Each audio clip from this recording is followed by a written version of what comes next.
Hello friends, welcome to education hub.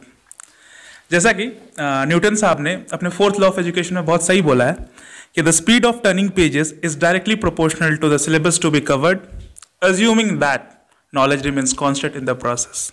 जी हाँ, बिल्कुल एक सत्य बन के रह चुका है अभी के टाइम पे, जब एग्जाम मात्र 2 महीने दूर है और सिलेबस बहुत ज़्यादा पड़ा हो। इस वक्त क्या होता है? इस वक्त हम यही देखते हैं कि भाई साहब एक काम करते हैं, 60 दिन बचे हैं ना, 60 चैप्टर्स है, डेली एक चैप्टर पढ़ेंगे फिर हो जाएगा। फिर 50 दिन एक काम करते हैं, 30 दिन बचा है तो डेली अगर 2 चैप्टर्स भी पढ़ लेना तो काम हो जाएगा। फिर 10 दिन तो 3 चैप्टर, और ये चैप्टर का सिलसिला कुछ यूं बढ़ता जाता है कि आखिर तक चैप्टर नहीं कम होते पर दिन बेचारे खत्म हो जाते हैं। तो क्या ऐसा कोई सोल्यूशन नहीं है? मैं भी जब 10th में था मैं यही सोचता था क्या ऐसा कोई सोल्यूशन नहीं है? सोल्यूशन है। सोल्यूशन तभी निकलेगा जब हम एक उस इंसान से बात करें जो इस फील्ड में बहुत लंबे समय से हो, जिसको तजुर्बा हो बच्चों को पढ़ाने का, और खुद भी एक इनोवेटर हो और सोचने वाला हो, एक थिंकर हो। तो आज के हमारे शो में हम बुलाना चाहेंगे एक ऐसे गेस्ट को जिनको करीब करीब 10 साल से ऊपर में पढ़ाने का एक्सपीरियंस से तजुर्बा रह चुका है, और खुद जो बिलीव करते हैं कि तरीके को बदलते रहना चाहिए, इवॉल्व होना चाहिए, सेडेंटरी नहीं होना चाहिए। तो let's welcome mister Tapas Chatterjee, who will be joining us today for this conversation of how to prepare for the exams.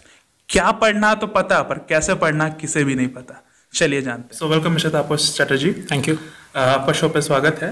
तो सबसे पहले मैं चाहूँगा आप हमारे दर्शकों को थोड़ा अपना इंट्रोडक्शन दे दें, एक ब्रीफ में, कि आप कौन हैं, क्या कर रहे हैं, और आपने लास्ट 10 साल कैसे बच्चों को मदद किया ज़्यादा से ज़्यादा नंबर स्कोर करने में।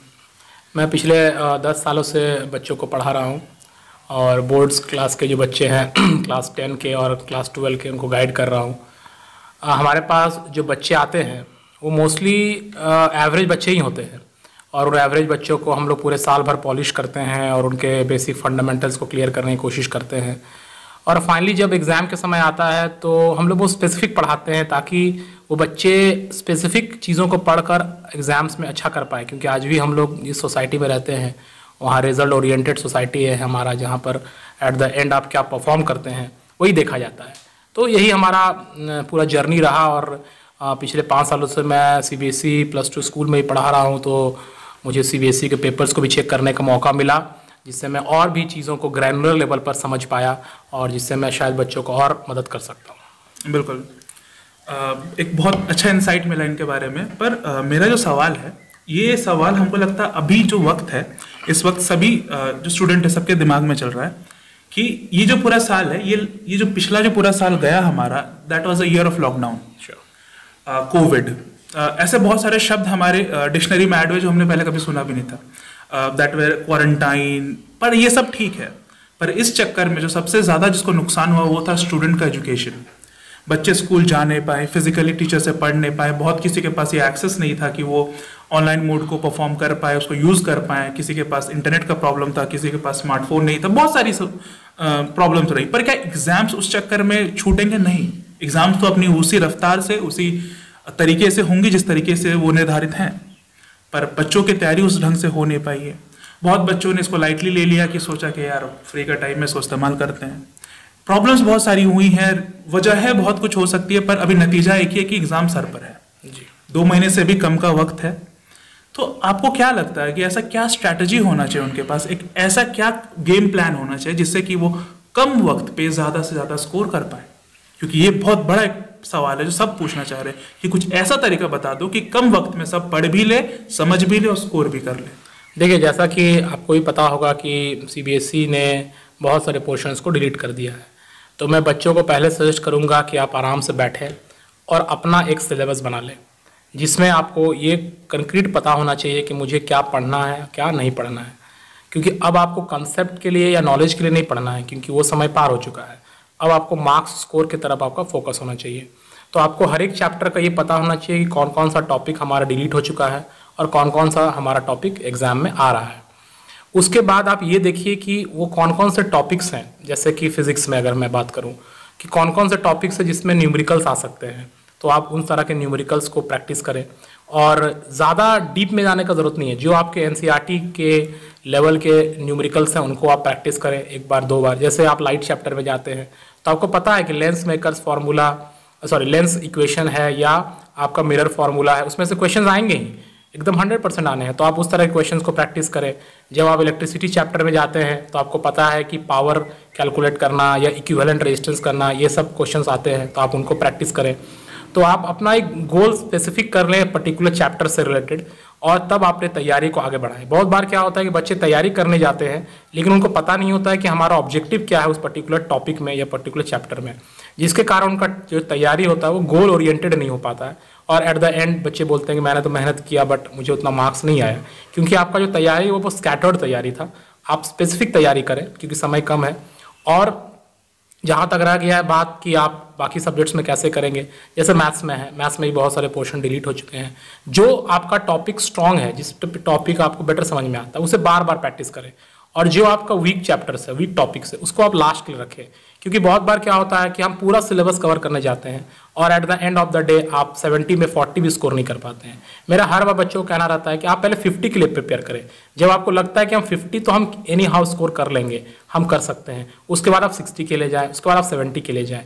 जो वीक बच्चे हैं, जो पूरे साल भर पढ़ाई नहीं किए हैं, वो एकदम स्पेसिफिक छोटे छोटे टॉपिक्स को पहले प्रिपेयर करें, अपने अंदर कॉन्फिडेंस लेकर आए, खुद सेल्फ इवैल्यूएशन करें, और उसके बाद देखिएगा धीरे धीरे आपको कॉन्फिडेंस बिल्डअप होने लगेगा। बहुत बहुत अच्छा पॉइंट बोला आपने कि किसी भी दुश्मन को हराने से पहले दुश्मन के बारे में जानिए। मतलब आपको अगर पता ही नहीं कि आपके सिलेबस में आ क्या रहा, आप तैयारी किस चीज़ की कर पाओगे, तो पहले दुश्मन को जानो, फिर दुश्मन से लड़ने की तैयारी करो। तो चलिए एक स्ट्रैटेजी, एक रणनीति हमने डिसाइड कर लिया कि इस तरह करना है, पर फिर हमारे अस्त्र शस्त्र भी उतने ही महत्वपूर्ण हो जाते हैं इस पूरी लड़ाई में जितना कि हमारा रणनीति था। और अभी का जो ज़माना है, मार्केट में बहुत सारी किताबें हैं अलग अलग पब्लिशर्स की, सब लिखते हैं कि हमारा बेस्ट है, हमारा बेस्ट है, ये है, फलाना ये है। पर एज ए टीचर जो आप इतने सालों से पढ़ा रहे हो, बच्चों को पेपर देख रहे हो, पेपर चेक कर रहे हो, आपने सीबीएसई का जो आंसर किया वो भी देख रखा है, तो बहुत सारे पब्लिशर्स अपनी अपनी दावाएं ठोकते हैं। हर पब्लिशर अपना अपना जो सैम्पल पेपर्स है वो टीचर्स को दे के जाता है कि आप हमारा रिकमेंड कीजिए, हमारे। ये जो दौर है जिसमें सब कुछ रिकमेंडेशन पे चल रहा है, बच्चे किस पे डिपेंड कर सके एक ऑथेंटिक सजेशन के लिए कि हाँ ये जेन्युइनली अच्छा है, ये जेन्युइनली फॉलो किया जा सकता है? कौन सी मटेरियल्स होंगे, रिसोर्सेज है जो उनको फॉलो करना चाहिए? देखिए, जैसा कि आप जानते हैं कि हाँ अभी तो हमारा जो एजुकेशन है उस पर बाजारीकरण आप कह सकते हैं बहुत ज़्यादा हावी है।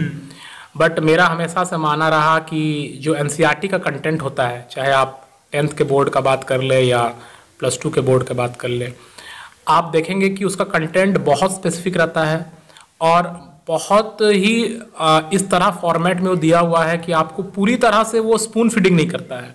और ये मुझे सबसे अच्छी बात लगती है। जब आप दूसरे किसी भी पब्लिशर के बुक्स को, उसी सब्जेक्ट के बुक्स को देखिए, वो कितने थिक हो जाते हैं, क्योंकि वो सारी बातें लिख देते हैं, बच्चों को सोचने का मौका तक नहीं देते हैं।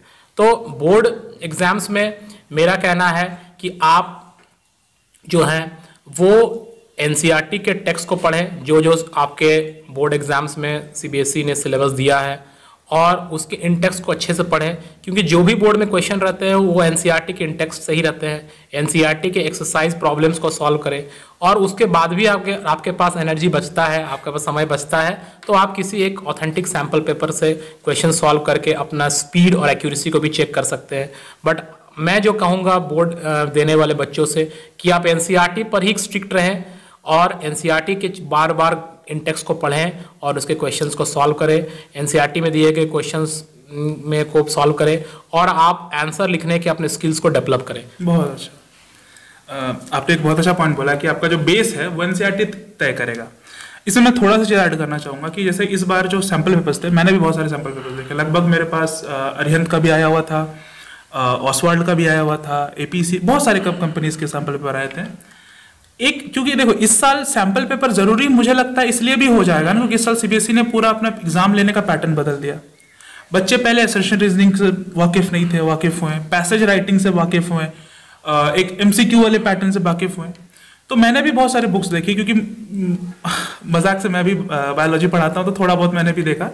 तो मुझे ये समझ में आया कि अगर हम कहना चाहें हम अपनी तरफ से कि बच्चे अगर फिर भी पूछते हैं कि सर एक सैम्पल पेपर बताइए जो बहुत अच्छा होगा, जो कम से कम हम प्रैक्टिस कर ले क्वेश्चंस का, तो मेरे हिसाब से जितने सैम्पल पेपर्स मैंने इस बार देखे, तो मुझे ऑसवाल्ड का जो सैम्पल पेपर था बहुत सटीक लगा, टू द पॉइंट क्वेश्चंस थे। और उसको सबसे अच्छा फायदा था उसमें सर कि जो क्वेश्चंस थे, टॉपर्स के पिछले साल के पेपर थे, वो हूबहू प्रिंट करके दिए हुए। मतलब आप टॉपर्स के आंसर्स को देख सकते हैं, किस तरह उन्होंने आंसर किया। तो प्रैक्टिस के लिए वो आप कुछ भी एग्जाम्पल पर कर सकते हैं। तो ये तो हो गया सर। फिर एग्जाम और प्रेशर की बात ना, भला ये कैसे हो सकता है? मुझे लगता है ये उन दो भाइयों की तरह जो कभी आपस में एक दूसरे का हाथ नहीं छोड़ते। तो उस मुद्दे पे भी बात कर लेते हैं, एग्जाम्स और प्रेशर। हमको लगता है ये बहुत पहले से चला आ रहा है, एक प्रथा है और चलती रहेगी जी। तो पर इसका क्या कोई एंड नहीं है कि इस प्रेशर को कैसे कंट्रोल करें, हैंडल करें, इस तरह कर ले कि हमें उसे पॉजिटिवली इस्तेमाल करें, मतलब वो हमें ड्राइव करे चीज को अचीव करने के लिए, ना कि हमें डीमोटिवेट करे। देखिए, इसमें बहुत सारी चीज़ों का कंट्रीब्यूशन होता है कि आपके घर का माहौल कैसा है, आपके जो पेरेंट्स हैं वो आपको कैसे बैक करते हैं, आपके जो ट्यूटर्स हैं जिनके पास भी आप पढ़ते हैं वो आपको कैसे बैक करते हैं। क्योंकि बच्चे जो हैं इस एज में, आप भी जानते हैं, जैसा कि आपने कहा कि आप बायोलॉजी के टीचर हैं, आप जानते हैं कि इस एज में बहुत सारे हार्मोनल इफेक्ट भी बच्चों पर रहता है, जिसके कारण बच्चे एग्रेसिव हो जाते हैं, डिप्रेशन में चले जाते हैं।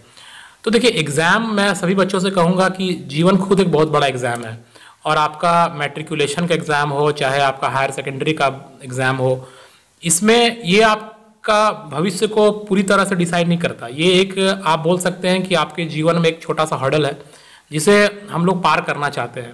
अगर आप इसे नहीं भी पार कर पाते हैं या बहुत अच्छी तरीक़ा से नहीं पार कर पाते हैं, तो आपको जीवन में घबराना नहीं है। आप हर एक एस्पेक्ट में एक यूनिक क्रिएचर है, और आपके अंदर कुछ ना कुछ यूनिक प्रॉपर्टी है जिससे आप जीवन में बहुत कुछ अचीव कर सकते हैं। बच्चों को मैं कहूँगा कि आप अपना एक शेड्यूल बना लें, क्योंकि बच्चों का क्या होता है कि एक शेड्यूल नहीं रहता है।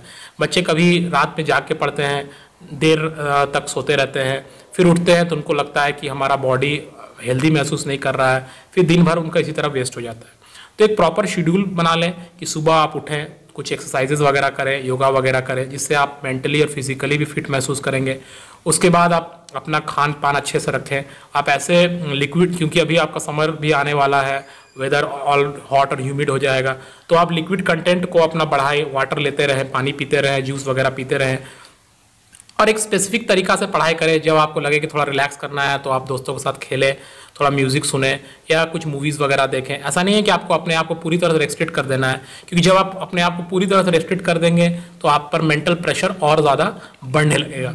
तो आप ऐसा करें, और एक प्रॉपर शेड्यूल में जब आप चलेंगे तो आप पर कोई प्रेशर नहीं आएगा। जब आप शेड्यूल में नहीं रहते हैं, और अपने आप को आप दूसरों से कंपेयर ना करें। मैं बच्चों से हमेशा कहता हूँ कि आपका जो कंपटीशन है वो आपके खुद से है, कि आप कैसे दिन पर दिन बेटर होते जा रहे हैं। आप जब दूसरों से कंपेयर करेंगे तो आपके अंदर मेंटल प्रेशर जनरेट होना शुरू हो जाएगा। तो गार्जियन से भी मेरा ये रिक्वेस्ट है, अपने बच्चों को बैकअप करें, उनका हिम्मत बढ़ाएं, उनको कॉन्फिडेंस दें, और ट्यूटर जो पढ़ा रहे हैं वो बच्चों को अवेयर कराएं किस तरह के क्वेश्चंस आने वाले हैं, ज़्यादा ज़्यादा क्वेश्चंस प्रैक्टिस कराएं, और बच्चों को हमेशा मोटिवेट करते रहें। ये भी ऐसा लग रहा है कि आप धीरे धीरे करके बच्चों के सारे प्रश्नों को हल करते जा रहे हैं, और ऐसा लग रहा है कि काश ही हमें भी थोड़ा पता होता पहले, तो हम भी और अच्छा परफॉर्म करते। पर नेवरदलेस आपके लिए है तो इसका फ़ायदा उठाएं, इसको सीखें, जो सिखाया जा रहा है उसको अप्लाई करें। तो बहुत ज़्यादा बात हो रखी है, बहुत बातों पर एक बात मैं आपसे फाइनली एक आपसे इनपुट लेना चाहूँगा कि कुछ 40 से 50 दिन पड़े आपके पास। अब इसमें दिक्कत ये है कि जब हम घर में प्रिपेयर करने बैठते हैं, तो मान लीजिए सुबह उठकर पढ़ने बैठते हैं, अब घर में मम्मी है, बात है, 10 तरह की बातें होती है घर पे, 10 तरह के लोग आते हैं, 10 तरह की डिस्ट्रैक्शन से, फ़ोन है, ये है, वो सब कुछ है। इस वक्त ना दिमाग में एक चीज़ सबसे ज़्यादा प्रोक्रेस्टिनेशन, क्या होगा और ये होगा, एक डाउट आना शुरू होता है जी। घर में जब ये होता है कि जब हम सेल्फ आइसोलेशन में बैठे रहते हैं, जब खुद में बैठे रहते हैं, तो दिमाग में 10 तरह की बातें आती हैं। स्कूल्स बंद हो जाते हैं लगभग, अब स्कूल जाने का मन है, पढ़ाई होता नहीं है। तो क्या कोई तरीका नहीं है कि बच्चे कहीं आए जहाँ एक उनको माहौल दिया जाए पढ़ने का, कि ये देखो ये पढ़ना है, गाइडेंस दिया जाए, सिर्फ पढ़ाई नहीं, गाइडेंस की कैसे प्रिपेयर करना है, उनको रह के सिखाया जाए कि ये देखो इसको इस तरह, जब क्वेश्चन बना देखो इस स्टेप में गलत है, इसको इस तरह आंसर कैसे लिखना है, उसको चेकिंग कैसे होगा। क्या आप लोग ऐसा कुछ नहीं करना चाहेंगे कि जिससे बच्चों को एक्चुअली में से बहुत फ़ायदा हो? हाँ ज़रूर। जैसा कि हम लोगों ने एक क्रैश कोर्स रैपिडेक्स स्टार्ट किया हुआ है, जो कि 12 मार्च से स्टार्ट हो जाएगा। हमारा ऑब्जेक्टिव यही है कि बच्चे यहाँ आएँ और 1 घंटा और 1.5 घंटा का उनका जो भी स्पेसिफाइड क्लास होगा वो होगा, लेकिन बच्चे यहीं पे रहे, एक प्रॉपर वे में यहाँ पे रहेंगे और अपना स्टडीज़ को हमारे इंस्टीट्यूट में रह के करेंगे। यहाँ पर हम लोग सारे मटेरियल्स भी प्रोवाइड कर रहे हैं उनको, और जो भी एक्सपर्ट टीचर्स उनको गाइड करते रहेंगे कि कहाँ पे उनको प्रॉब्लम आ रहा है, किस टॉपिक में वो वीक पढ़ रहे हैं, और बच्चों को मेंटल बूस्टअप भी करते रहेंगे ताकि बच्चे के अंदर कॉन्फिडेंस बिल्डअप होगा, ज़्यादा से ज़्यादा क्वेश्चन सॉल्व कर पाएंगे और वो होम के और बाकी जो भी चीज़ें आप कह रहे हैं उस डिस्ट्रैक्शन से भी वो बचे हुए रहेंगे। तो ये हमारा एक ऑब्जेक्टिव है और मैं सभी बच्चों से रिक्वेस्ट करूँगा जो भी हमारे स्पेसिफाइड एरिया में रहते हैं वो हमारे इस कोर्स को ज्वाइन करें और उनको ज़रूर इसमें बहुत फ़ायदा होगा, क्योंकि सिर्फ हम लोग आपको सब्जेक्ट नहीं पढ़ाएंगे, आपको एग्ज़ाम को फेस कैसे करना है और उसको मेंटली कैसे लेना है और मेंटल कॉन्फिडेंस को कैसे बढ़ाना है, ये भी हमारा एक प्रयास रहेगा। तो उम्मीद करते हैं कि ज़्यादा से ज़्यादा बच्चे हमारे इस प्रोग्राम में जुड़ेंगे और इसका फ़ायदा उठाएंगे, जहाँ पर आप एग्ज़ाम प्रेशर को टैकल करना सीखेंगे, स्ट्रेस मैनेजमेंट सीखेंगे और आंसर्स कैसे लिखने हैं। बहुत लोगों को मैं देखता हूँ कि नॉलेज तो उन्हें है बट वो कम वर्ड्स में आंसर लिख नहीं पाते हैं और जिसके कारण वो बोलते हैं कि क्वेश्चन पेपर बहुत लेंदी था या उनका क्वेश्चन छूट जाते हैं। तो आपको 2 मार्क्स से क्वेश्चंस में कैसे 2 पॉइंट्स लिखने हैं, ये सब चीज़ें भी हम लोग उनको सिखाएंगे और उनको वेल ट्रेंड करेंगे 45 डेज 50 डेज के अंदर। Those were some really good and valid points that were made by Mr. Taposh Chatterjee, and I hope that those points are going to make such a big difference in the preparation of your exams, right? But जैसा कि किसी भी चीज़ का अंत अगर थोड़ा मीठे के साथ हो तो बहुत अच्छा होता है। तो ऐसे ही कुछ पंक्तियाँ हैं हरिवंश राय बच्चन जी की, उनकी एक कविता है जो मुझे लगता है कि अभी हर स्टूडेंट को हमेशा मोटिवेट करती है कुछ अच्छा करने के लिए, कुछ बड़ा करने के लिए। तो वो कविता है कोशिश करने वालों की, जो कि लिखा है स्वयं हरिवंश राय बच्चन जी ने। लहरों से डर कर नौका पार नहीं होती, कोशिश करने वालों की कभी हार नहीं होती। नन्ही चींटी जब दाना लेकर चलती है, चढ़ती दीवारों पर 100 बार फिसलती है। मन का विश्वास रगों में साहस भरता है, चढ़ कर गिरना गिर कर चढ़ना ना अखरता है। आखिर उसकी मेहनत बेकार नहीं होती, कोशिश करने वालों की कभी हार नहीं होती। डुबकिया सिंधु में गोताखोर लगाता है, जा जाकर खाली हाथ लौट कर आता है। मिलते नहीं सहज ही मोती गहरे पानी में, बढ़ता दुगना उत्साह इसी हैरानी में। मुट्ठी उसकी खाली हर बार नहीं होती, कोशिश करने वालों की कभी हार नहीं होती। असफलता एक चुनौती है, इसे स्वीकार करो। क्या कमी रह गई देखो और सुधार करो। जब तक ना सफल हो नींद चैन को त्यागो तुम, संघर्ष का मैदान छोड़कर मत भागो तुम। कुछ किए बिना ही जयकार नहीं होती, कोशिश करने वालों की कभी हार नहीं होती, कोशिश करने वालों की कभी हार नहीं होती। इसी के साथ मैं अलविदा चाहूँगा, मिलते हैं अगले शो में, बाय।